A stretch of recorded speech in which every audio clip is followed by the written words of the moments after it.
내가 거길 왜 들어가? 나도 이제 숨 좀 쉬고 살자. 당신은 지금 이혼이라도 하겠다는 소리야? 그냥 따로 살자는 것뿐인데 이혼 이야기를 왜 꺼내? 당신은 자식들 얼굴 보며 살고 싶으니까 그렇게 살면 되는 거고 나는 혼자 조용히 살고 싶으니까 내가 알아서 살게. 그렇게 살면 가족이라고 할 수 있어?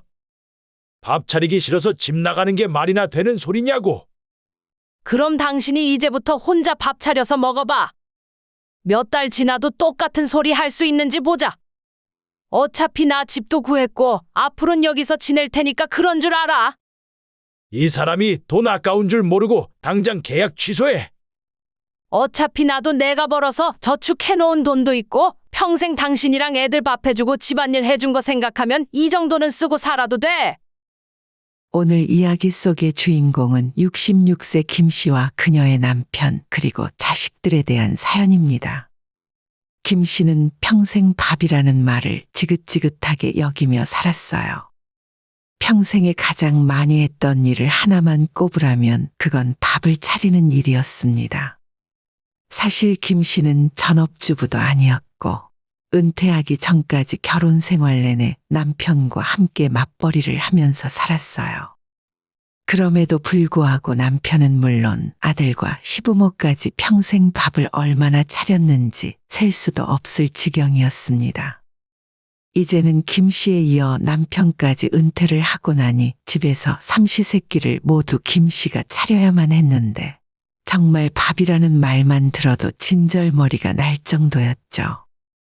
남편 하나만으로도 스트레스를 받았지만 더 큰 문제는 아들 내외가 합가를 하는 바람에 밥 타령을 해대는 사람이 더 늘어났습니다. 힘들어서 뭐 시켜 먹던지 외식을 하자고 해도 아들이나 남편이나 무조건 집밥이 좋다는 인간들이었어요. 차리는 사람 생각은 전혀 안 해주는 것 같았습니다. 물론 김 씨도 사 먹는 건 입에 잘 안 맞고 집밥이 더 좋았어요.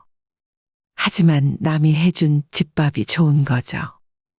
차리는 것부터 치우고 정리하는 것까지 전부 김 씨의 몫이었으니 이러다가는 평생 남편과 식구들 밥만 차리다가 눈을 감을 것 같았습니다. 김 씨는 20대 중반 나이에 지금의 남편을 만나서 결혼을 하게 되었어요. 남편은 결혼 전부터 혼자 계신 아버지를 모시고 살았었는데 결혼하고 그 집에 들어가서 살게 되면서 김 씨는 자연스럽게 두 남자의 밥을 차렸습니다. 시아버지가 살아계신 동안에는 새벽 5시에 일어나 출근 준비를 하기 전부터 밥을 짓고 국을 끓였고 낮에 혼자 계실 시아버지를 위해 반찬까지 만들어 놓고 출근 준비를 해야 했어요. 그리고 퇴근하고 나서도 바로 장을 보고 집으로 돌아와 저녁 준비를 시작했습니다. 항상 아침 저녁으로는 새밥을 짓고 국도 새로 끓여 상에 올려야 했고 그런 생활을 시아버지가 돌아가실 때까지 15년을 해야 했어요. 정말 밥이라면 지긋지긋했지만 아들이 대학 들어가고 집에서 독립을 하게 되면 그때부터는 밥 차리는 일에서 어느 정도는 자유로워질 줄 알았죠. 하지만 남편과 단둘이 사는데도 그때와 비슷한 생활을 하고 있었습니다. 밥 줘, 배고파. 아니, 왜 차릴 때 안 먹고 이제 와서 밥을 달라 그래? 참 성격 이상한 사람이네. 아까는 배가 안 고팠으니까 빨리 밥 줘. 내가 밥 2번씩 차리게 하지 말라고 했잖아. 아까 안 먹으면 안 차려준다고 했는데 왜 그래 진짜? 그냥 좀 차려주면 되는 거지. 무슨 말이 그렇게 많아? 김 씨의 남편은 늦게 먹으면 늦게 먹었지 절대 끼니를 거르는 사람이 아니었어요. 이미 1시간 전에 밥을 다 차려놓았는데 그때는 안방에서 TV를 보느라 안 먹겠다고 말을 했었습니다. 큰 소리 치기 싫어 결국엔 밥을 다시 차려주었고 어차피 김 씨 말고는 할 사람도 없었으니 그냥 빨리 하고 치우는 편이 나았어요. 김 씨 혼자 있었다면 아침은 간단하게 커피 한 잔 마시고 빵 한쪽으로 때울 수도 있었는데 남편은 항상 새밥에 국과 반찬 2가지는 있어야 밥을 먹었습니다. 나물 좀 몇 가지 사다가 무치라니까. 젓가락이 갈 곳이 없잖아. 요즘 나물값이 제일 비싸. 그냥 주는 대로 좀 먹어. 자식이었으면 반찬 투정하지 말라고 한 대 쥐어 받기라도 했을 텐데 다 늙은 남편이 하는 반찬 투정은 정말 어쩔 수가 없었어요. 남편 나이가 70이 다 되어가는데도 먹성은 어찌나 좋은지 몰랐습니다. 매번 제철 음식을 찾아대고 반찬도 2번 정도 먹으면 그 뒤로는 손도 안 대서 김 씨는 항상 남은 음식을 먹어치우는 것이 일이었죠. 이거 해달라 저거 해달라. TV에 맛있는 식당이 나오면 같이 가서 먹자고 하는 게 아니라 김 씨에게 만들어 달라고 난리였어요. 덕분에 김 씨는 해물찜이면 해물찜, 감자탕에 스파게티까지 한식, 일식, 양식, 중식 못하는 음식이 거의 없었습니다. 나이 먹어도 아픈 곳 없이 먹성이 좋은 걸 감사하게 여겨야 하는 건지 먹고 싶다는 게 생길 때마다 만들어주느라 고생이었죠. 같이 직장 다니고 있을 때도 주말만 되면 아침, 점심, 저녁 세 끼를 모두 김 씨에게 다 차려달라는 남편이었습니다. 아니, 한 끼 정도는 대충 때우자. 코에 바람도 넣을 겸 외식을 하던지 나가기 싫으면 짜장면이라도 시켜 먹어. 나가서 먹어봐야 비싸기만 하고 맛도 없어. 집에서 먹는 밥이 좋지. 남편은 고집불통이었고 김 씨가 해주는 밥은 공짜라고 생각하는 것 같았습니다. 그나마 나이를 먹으니 남편이 종종 청소기도 돌려주고 쓰레기 분리수거도 해주었지만 주방만큼은 절대 들어오지 않았어요. 만약 남편이 김 씨의 노고에 대해 조금만 알아주었더라도 이 정도로 질색을 하진 않았을지도 모릅니다. 점점 밥을 하기 싫어지게 되며 직접 만든 반찬과 밖에서 사 먹는 반찬이 반반 정도가 되었고 일주일에 한 번 정도는 외식이나 배달 음식을 시켜서 먹기도 했어요. 아니, 그냥 찌개에 대충 밥을 먹으면 되는데 뭐하러 돈 주고 시켜 먹어? 평생 모은 돈 나중에 다 싸질머지고 갈 것도 아니면서 가끔 한 번은 괜찮잖아. 김 씨도 나름대로 할 말은 많았습니다. 남편은 간단하게 집에서 찌개에 대충 차려 먹자고 하지만 찌개를 끓이려고 해도 김치나 야채 조금 넣다 보면 그것도 만만치 않았고 밑반찬 역시 마찬가지였어요.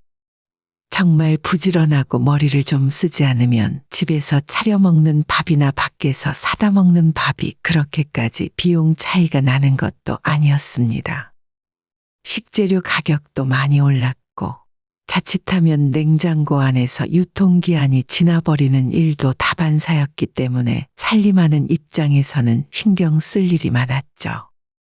하지만 남편이 나이를 먹어가며 혈압과 당 수치에 문제가 생긴 뒤로는 다시 몇 끼를 직접 김 씨가 차려서 밥을 먹일 수밖에 없었어요.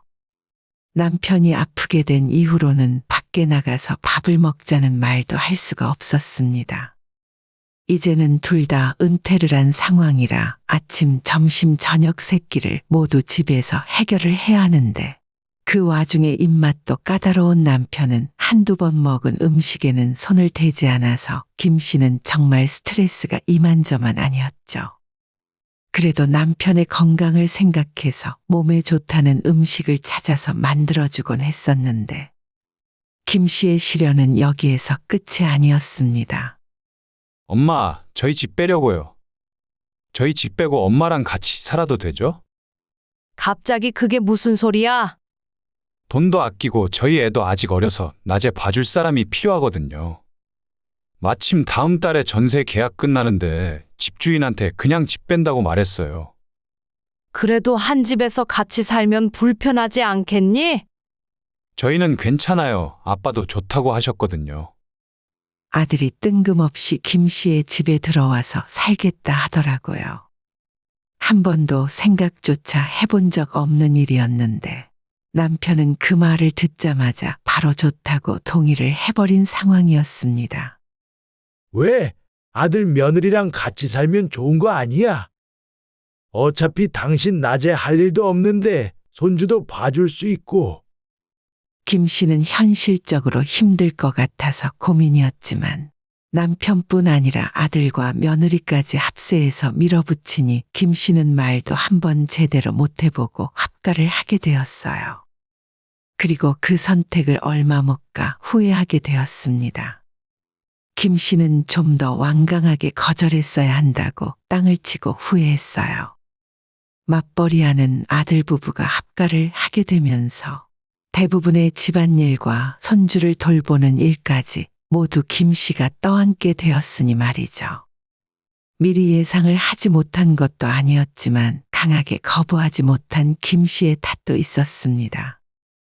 식구가 늘어나니 차려야 하는 음식도 많았고 식구들마다 입맛도 제각각이라서 밥 차리는 입장에서는 이보다 더 큰 고통이 없었어요. 건강을 생각해야 하는 남편은 채식 위주로 싱겁게 먹었고 아들은 맵고 짠 음식과 고기 요리를 좋아했습니다.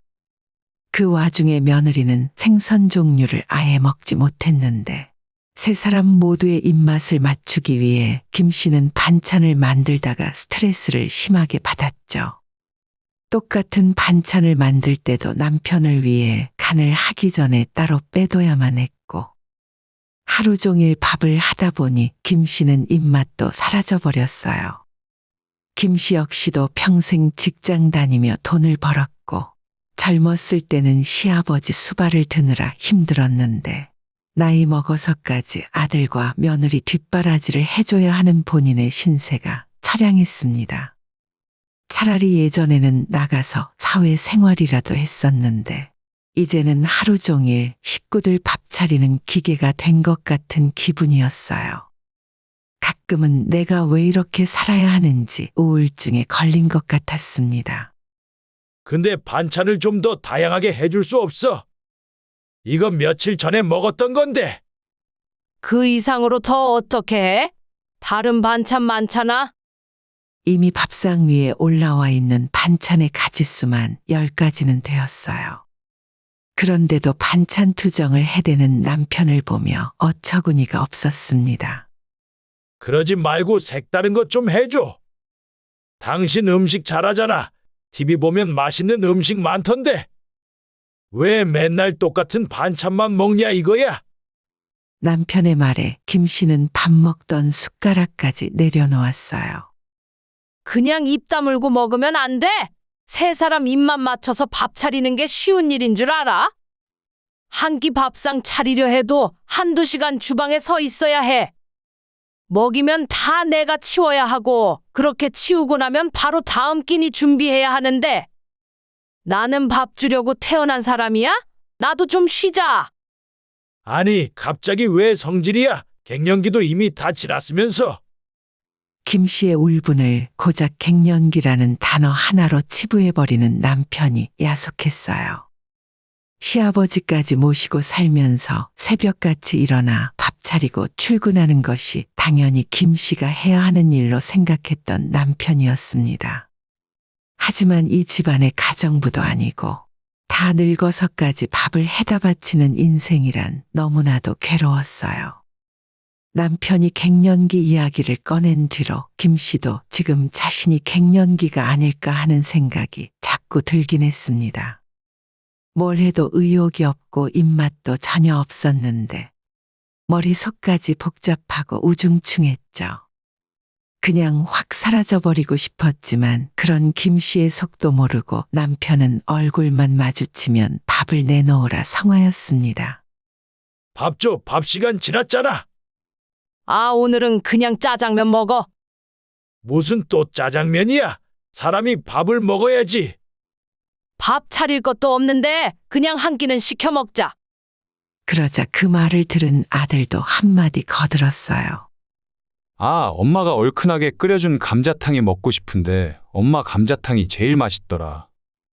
감자탕 한 번 끓이려면 손이 이만저만 가는 것이 아니었는데 말만 뚝딱하면 음식이 바로 나오는 줄 아는 모양이었습니다. 아들과 합가를 한 뒤로 김 씨는 주말이 가장 싫었어요. 손주까지 5명이 집에 눌러 앉아서 김 씨 얼굴만 보면 밥을 달라고 난리였습니다.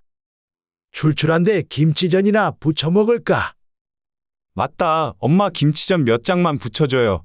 막걸리나 한 잔 마셔야겠다. 먹고 싶은 사람이 만들어 먹어. 김 씨가 큰 소리를 쳤더니 남편이 더 크게 소리를 질렀습니다. 이 여편 내가 노망이 났나? 갑자기 왜 그래? 나 지금 나갔다 올 거니까 김치전을 부쳐 먹던 막걸리를 먹던 맘대로들해. 조금 있으면 저녁 시간인데 어딜 나간다고 그래? 나 빼고 알아서들 챙겨 먹어. 나 없으면 밥도 못 먹어. 그 말에 아들은 옆에 있던 며느리의 눈치를 살폈습니다. 이 집에 김 씨가 없으면 며느리가 밥을 해야 했기 때문에 자기 마누라 눈치를 보는 것 같았죠. 며느리도 김 씨가 밥을 하는 동안 한 번 거들어 본 적도 없으니 김 씨 눈에는 남편이나 아들이나 며느리나 다 똑같은 인간들이었습니다. 마치 이 집에 밥하는 식모가 된 것 같은 기분이었어요. 김 씨는 집을 나가 혼자 카페에서 편안한 시간을 보냈고 식충이들이 눈에 보이지 않으니 그 어느 때보다 편안했어요. 3시간 정도 시간을 보내다가 저녁 8시가 넘어 집에 들어왔는데 다들 기분이 좋지 않아 보였습니다. 저녁은 자기들끼리 해먹긴 해먹었는지 주방은 설거지거리가 한가득이었고 아무도 김 씨를 아는 채 하지 않았는데 그 와중에 남편은 도끼 눈을 뜨고 노려봤어요. 안방에 들어서자 남편은 바로 김 씨를 타박하기 시작했습니다. 늙으면 곱게 늙어야지. 식구들 밥도 안 챙기고 어딜 나갔다 오는 거야. 자신이 몇 시간 동안 외출을 하고 왔는데도 밥 타령부터 하는 남편에게 질려버리고 말았어요. 속에서 뜨거운 불이 올라오는 것 같아 냉수를 연거푸 따라 마셨지만 그래도 속에 있는 불은 꺼지지 않았습니다. 이대로는 이 집안에서 전혀 존중을 받지 못할 것 같았어요. 그리고 며칠 후 김 씨의 생일날이 되었는데 그날은 정말 밥을 하기 싫었지만 아들 며느리가 아침을 먹고 출근을 했기 때문에 전날에 먹던 국을 데우고 계란찜 하나를 더해 아침밥상을 차렸어요. 반찬이 이게 뭐야? 왜 미역국도 없어? 그래도 김 씨의 생일인 건 잊지 않은 듯한 남편이 말했습니다. 그 와중에도 반찬 타박을 했기 때문에 기분은 더 좋지 않았죠. 내 생일인데 미역국까지 내가 끓여야 해? 그냥 대충 좀 먹자. 김 씨의 말에 남편은 민망하다는 듯 헛기침을 하며 대꾸했어요. 아니, 당신은 항상 생일이 되면 소고기 미역국을 끓였으니까 그렇지. 이젠 그런 말에 대꾸조차 하고 싶지 않았어요. 밥도 먹는 둥 마는 둥 먹다 남은 국에 말아 몇 숟갈 뜬 것이 전부였고 하루 종일 방에 누워만 있었습니다. 점심시간이 지나도 밥을 차리지 않자 남편도 김 씨가 어디 아픈 건지 들여다봤어요. 어디 안 좋아? 아프면 병원을 가야지. 김 씨가 대꾸도 안 하고 돌아누웠더니 남편은 혀를 쯧쯧하며 밖으로 나갔고 잠시 후에 라면을 끓이는 듯 달그락거리는 소리가 주방에서 들려왔어요. 저녁이 되어 출근했던 아들과 며느리가 집에 돌아왔고 남편은 김 씨의 생일이니 뭔가 맛있는 걸 먹어야 한다고 말했어요. 그 말을 듣고 웬일로 남편이 그런 말을 다 하나 생각했어요. 김 씨는 며칠 전부터 시원한 냉면을 먹고 싶었습니다. 식구들은 대부분 고기를 좋아하니 돼지갈비집에 가서 갈비를 먹고 김 씨는 냉면을 먹을 생각이었어요. 갈비집 가자. 우리 자주 가던 거기 있잖아. 갈비? 숯불에 굽는 고기가 몸에 그렇게 안 좋대. 김 씨가 갈비 먹으러 가자고 했더니 남편은 인상을 잔뜩 찌푸렸어요. 맞아요, 엄마. 귀찮게 나가지 말고 그냥 집에서 먹어요. 방금 퇴근한 아들도 다시 외출을 하는 것이 싫었는지 집에서 먹자고 말을 했습니다. 당신이 갈비 먹고 싶은가 본데 돼지갈비 좀 사다가 갈비찜 해주면 되겠네. 다른 사람도 아니고 김 씨 본인의 생일인데 먹고 싶은 것도 못 먹게 하고 생일상마저 직접 차리라고 하는 남편에게 오만정이 다 떨어졌죠. 김 씨가 도무지 움직일 생각을 안 하자 남편은 그런 김 씨에게 이렇게 말을 했어요. 요즘 자꾸 밖에서 사 먹자고 하는데 사 먹는 음식 너무 좋아하지 마. 그거 몸에 좋을 거 하나 없어. 나는 내가 먹고 싶은 거 먹지도 못해? 가끔 외식 한번 하자는 게 그렇게 못마땅한 일이야? 내가 밥 해주는 사람이냐고? 김 씨도 사 먹는 것보다 당연히 집밥이 더 좋았습니다. 하지만 그걸 매일 삼시세끼 차려야 하는 입장이면 이야기가 달랐죠. 별것도 아닌 일로 너무 생색내는 거 아니야. 밥 차리는 게 뭐가 그렇게 힘들다고 이래? 하다못해 김 씨가 하는 고생을 식구들이 알아주기라도 하면 덜 힘들었을 겁니다. 김 씨는 기분도 안 좋고 컨디션도 최악인데 생일날까지 직접 밥을 차리라는 말에 폭발을 하게 되어버렸어요.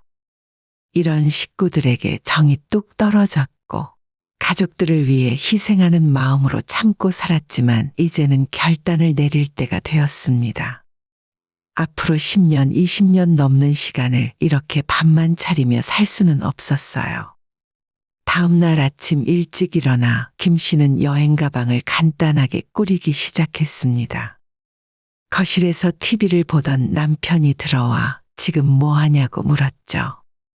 당신 지금 뭐 하는 거야? 어디 여행이라도 가? 오늘부터 나 따로 나가서 살 거야. 이대로 살다가는 내가 제명에 못 죽겠어? 대체 왜 이래? 정말 머리가 어떻게 되어버린 거 아니야? 그런 남편을 뿌리치고 김 씨는 짐을 챙겨 나와 버렸고 남편은 차마 잡을 생각도 하지 못했어요. 부동산을 통해 바로 들어가 살 수 있는 원룸을 찾았고 풀옵션으로 세탁기며 냉장고에 TV까지 있는 집을 바로 계약했어요. 10평도 되지 않는 작은 방이었지만 마트에 가서 새 이불을 사와서 자리에 누웠더니 속이 뻥 뚫리는 해방감이 느껴졌습니다.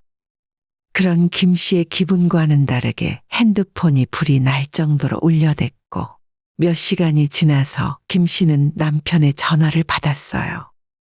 지금 어디야? 빨리 들어오지 못해? 내가 거길 왜 들어가? 나도 이제 숨 좀 쉬고 살자. 당신은 지금 이혼이라도 하겠다는 소리야. 남편은 남편대로 화가 머리끝까지 났는지 목소리가 점점 커졌습니다. 그냥 따로 살자는 것뿐인데 이혼 이야기를 왜 꺼내? 당신은 자식들 얼굴 보며 살고 싶으니까 그렇게 살면 되는 거고 나는 혼자 조용히 살고 싶으니까 내가 알아서 살게. 그렇게 살면 가족이라고 할 수 있어? 밥 차리기 싫어서 집 나가는 게 말이나 되는 소리냐고. 그럼 당신이 이제부터 혼자 밥 차려서 먹어봐.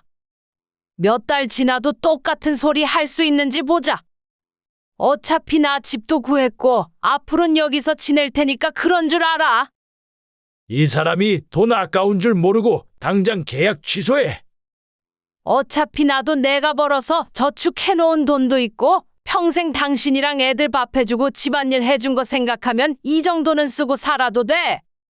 김 씨가 집을 나온 이상 그 뒤로는 며느리가 밥을 하게 될 거고 그럼 합가한 의미가 없어질 테니 아들과 며느리는 다시 따로 나가 살게 될 겁니다. 장난이 너무 심하잖아. 지금 빨리 계약 취소하고 집에 들어와. 나도 이제 숨 좀 쉬면서 살자. 이 정도 했으면 나도 많이 했잖아. 당신이 지금 집에 안 들어오면 밥은 누가 하라고? 역시나 남편의 가장 큰 걱정은 집 나간 김 씨가 아닌 당장 먹을 밥이었습니다. 밥이 그렇게 중요하면 당신이 직접 해먹어. 김 씨는 전화를 끊어버렸고 그 뒤로 걸려오는 남편의 전화를 받지 않았어요. 너무 갑작스럽게 뛰쳐나왔기 때문에 짐도 제대로 챙기지 못했지만 전혀 상관없었어요. 당장 쓸 물건은 충분히 있었고 필요한 건 그때그때 조금씩 사면 그만이었습니다. 어차피 혼자 사는데 필요한 물건도 별로 없었어요. 번화가에서 가까운 곳에 있는 원룸이라 집 밖으로 나오면 금방 식당들이 나타났고 배가 고플 때마다 한 끼 해결할 곳은 넘쳐났습니다. 김 씨는 하루 두 끼만 먹었고 아침은 간단하게 요거트나 커피, 빵 한쪽으로 해결하고 저녁은 밖에서 사 먹었어요. 이렇게 지내니 더 이상 식사 시간은 괴롭지 않았습니다. 충분히 편하고 행복하게 살 수도 있었는데 그놈의 집밥 타령하는 세 명의 식충이 때문에 인생을 낭비한 기분이었죠. 김 씨가 집을 나온 지 석 달이 지났을 때 남편은 전화를 걸어 제발 돌아와 달라며 애걸복걸했지만 김 씨는 지금 이 생활이 너무 편해서 다시 돌아갈 마음이 없었죠. 나중에는 거의 눈물까지 흘릴 기세로 애원을 했지만 끝내 돌아가지 않았어요. 남편도 아들도 며느리도 그 집에서 다들 고생하며 사는 것 같았는데 김 씨는 이제 그 집안 사정에 대해서는 신경 쓰지 않기로 결심했습니다. 지금까지 이 정도 하고 살았으면 가족들에게 해야 하는 의무는 충분히 했다고 생각했어요. 나중에 시간이 더 흐른 뒤에는 상황이 어떻게 변할지 모르겠지만 현재로서는 지금의 삶에 매우 만족하며 지내는 김 씨였습니다. 오늘의 영상은 여기까지입니다. 이 글을 보신 모든 분들의 노년에 웃음과 행복만 가득하기를 기원합니다.